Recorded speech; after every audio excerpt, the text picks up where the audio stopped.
Following new legislation in the state of Iowa, big changes were made at Northwest AEA following the 2024-25 school year. Among them, the appointment of a new chief administrator. KTV's Connor Trett tonight with more on the change and the mission for the new school year.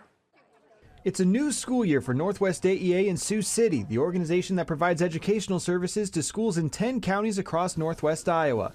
Following legislation changes in the 2024 school year that altered funding for Northwest AEA, their new chief administrator, Seth Pirro, says it's had an impact on their staffing and services.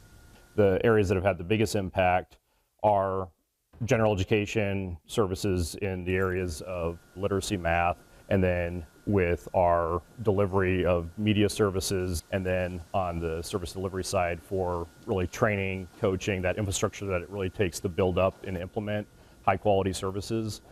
That side has definitely, we've seen a reduction in. Now, Pirro is returning to Northwest AEA, having previously served as its special education director from 2020 to 2024. Most recently, he served with the Iowa Department of Education as their regional special education director. Now, Dr. Dan Cox, his predecessor, said after he resigned last year that Northwest AEA would be taking a more focused approach on special education going forward.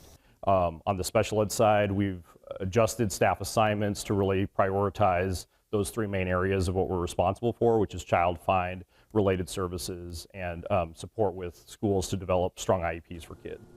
Northwest AEA will still provide educational and media services to school districts in the area, but this year is the first with the new funding format where 100% of the funds for media and education services is kept in the district and purchased from the AEA rather than the funding starting there and services provided at no additional cost.